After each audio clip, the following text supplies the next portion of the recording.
We will now invite Dr. Machogu from Pharmaceutical Society of Kenya. Okay. Your Excellency, the Deputy President of Kenya, other leaders, colleagues, good evening, good afternoon. Yeah, I'm really happy to be here to speak directly to His Excellency. And Dr. Cohen, please just come hand out the... I've been told to just speak for 3 minutes, so I'll just keep it short and I'll give my presentation to you formally because my members have elected me and sent me with this information. Okay. You have mentioned Kemsa. I have to speak about Kemsa. And I'm not just here because my MP is a gubernatorial candidate for Kisii County on Kenya Kwanza ticket, His Excellency Machogu.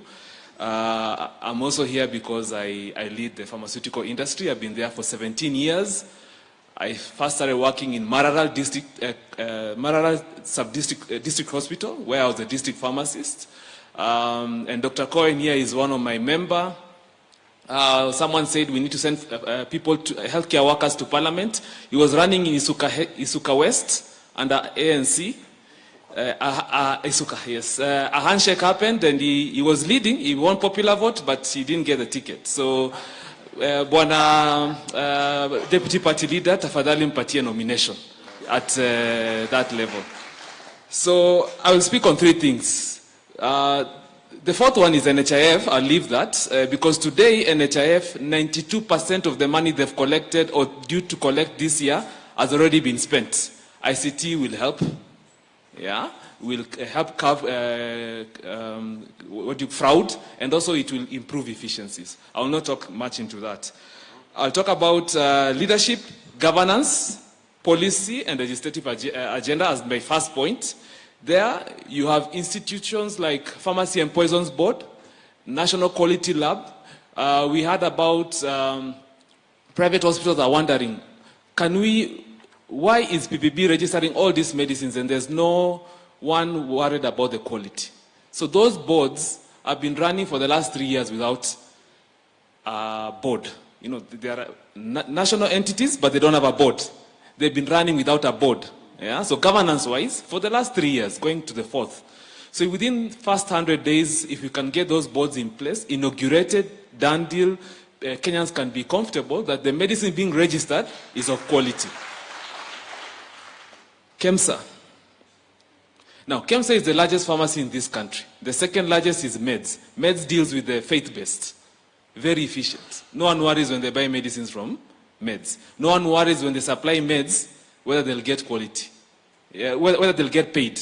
Yeah, it's a done deal. Yeah, so if we can have governance at Kemsa, already there's reforms happening there. We have no problems with the reforms. But honorable former party, what do you call it, leader of majority in the National Assembly will attest, and we've complained so much to him. He knows he's protected us.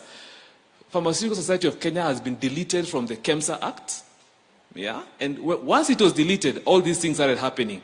And now no one is standing on best practice, ethics, and professionalism at Kemsa from a governance perspective. Yeah.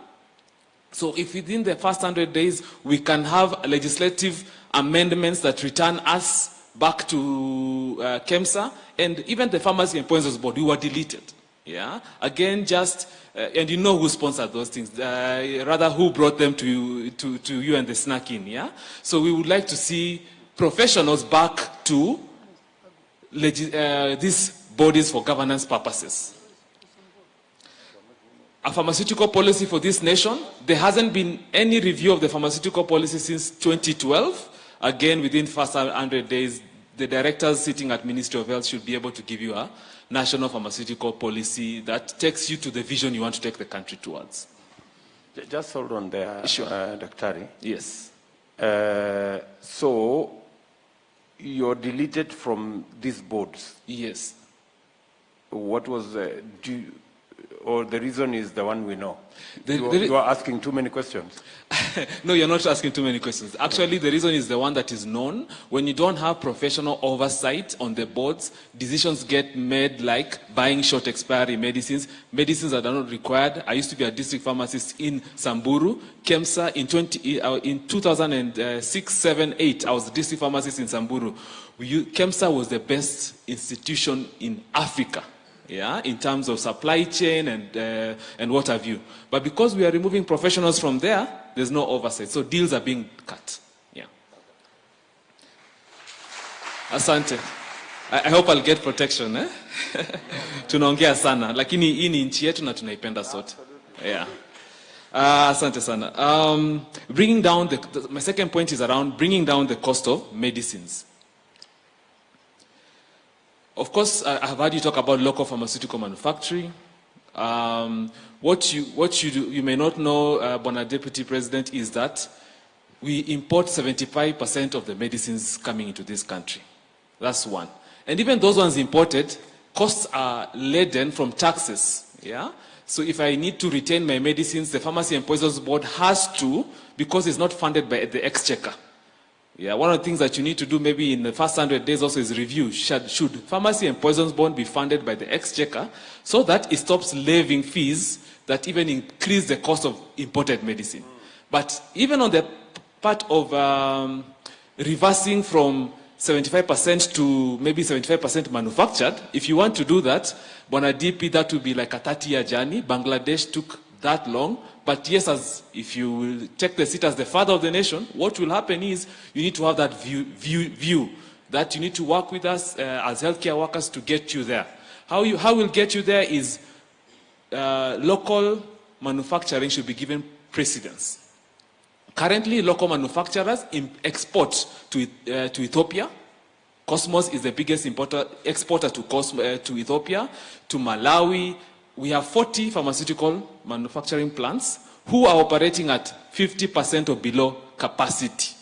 Yeah, you need to ring fence so that we manufacture those things here, at least for the essential medicines, the things that are common. And the next step, of course, is we need to go to, in 30 years, we can get to Bangladesh, who reversed in 30 years by getting to a point where we are able to manufacture cancer medicines, because over 30 years, knowledge and skill transfer would have happened.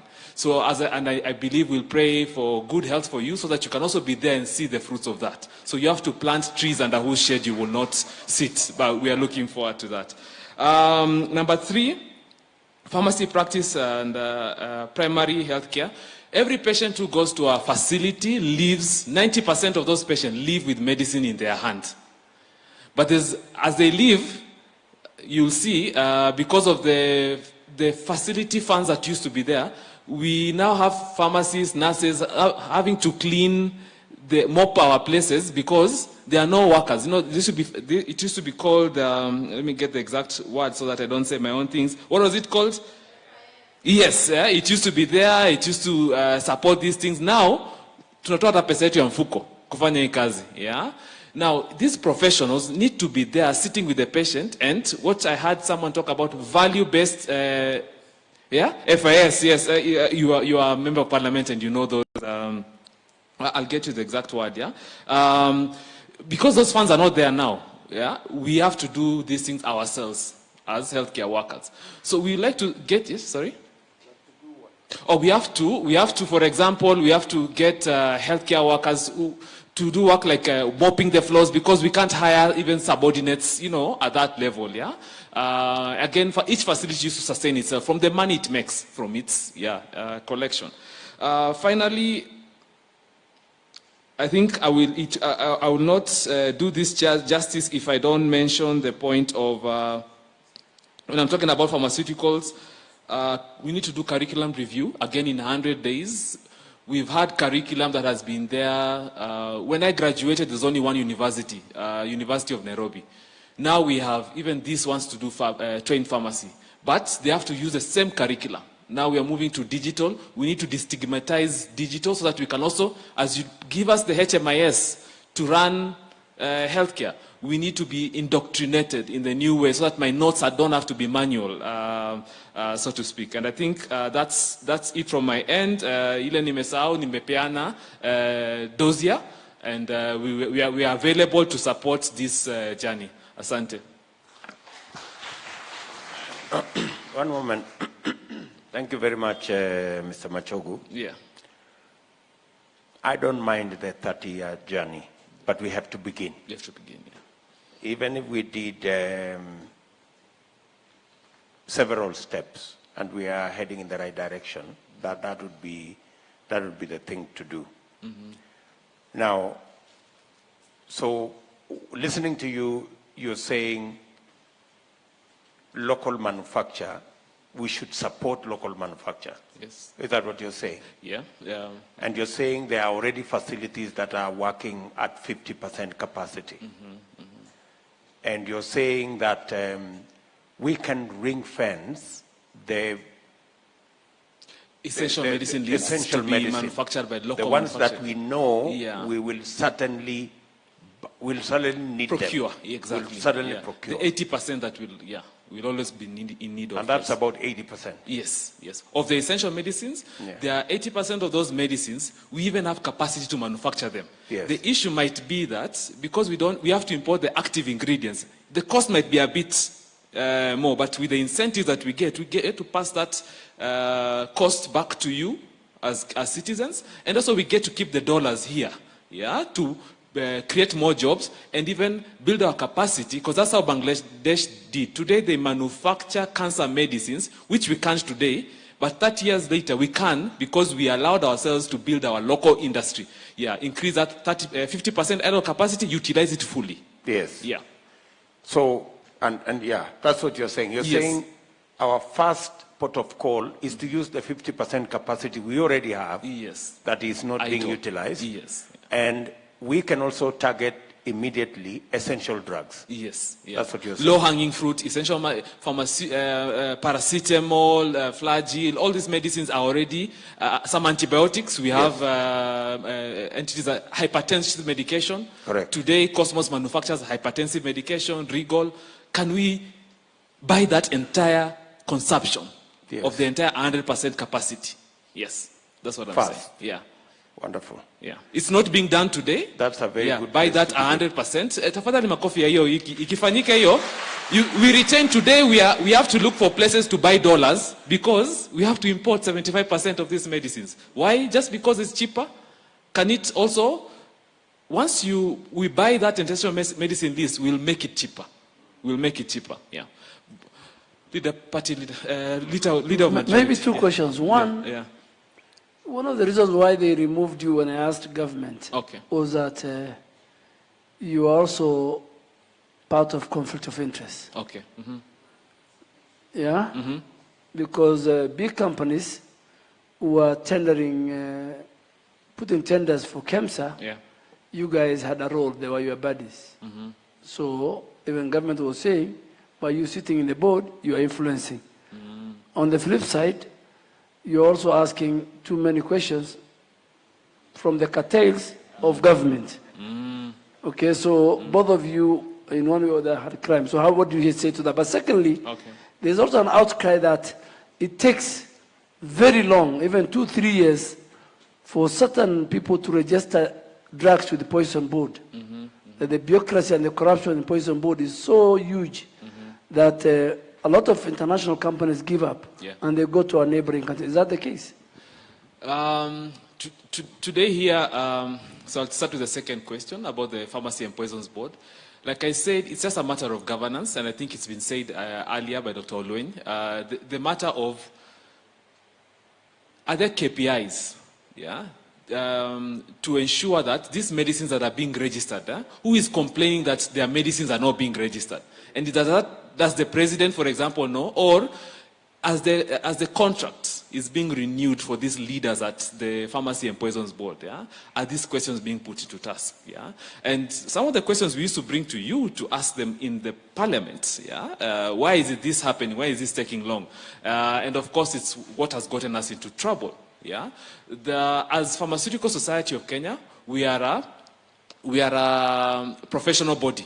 Actually, we have a bill in that's meant to come into Parliament that's meant to make us like LSK, just a self-regulation body.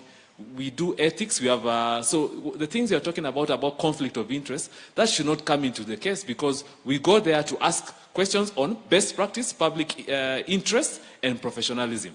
Ethics as well, because you want to be able to, that medicine that you're importing, because even when I'm not there as a pharmacist at the Pharmacy and Poisons Board or Kemsa, I'm the one who will be sitting here outside taking medicine in Mararal. I want to be sure. Today there are suppliers who sell medicine to Kemsa. Ukiwekea dawa yao kwa mwili like this, wanaweza kufa kwa sababu ya the shock. You give me my medicine? Yeah, because they're the ones who are supplying these places, but the quality is not ascertained. And QCL, National Quality Board, has never had a board in place for the last 3 years. Why is that? So that things can come in and go out without anyone questioning. So let's 100 days address that for us. This country will be on a good path. Thank you.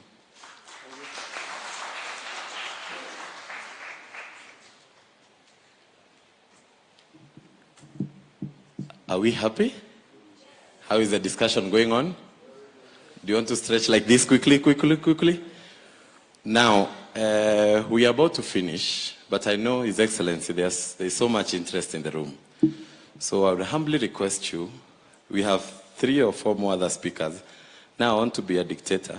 You'll be given 1 minute each so that we allow everyone to talk. Is that okay with everyone? Okay, so that His Excellency the Deputy President can address us. So at this point, I want to call Juliet Otieno. Juliet is the representative of the Coalition of Community Health Workers. Madam Juliet, you have a minute. Thank you.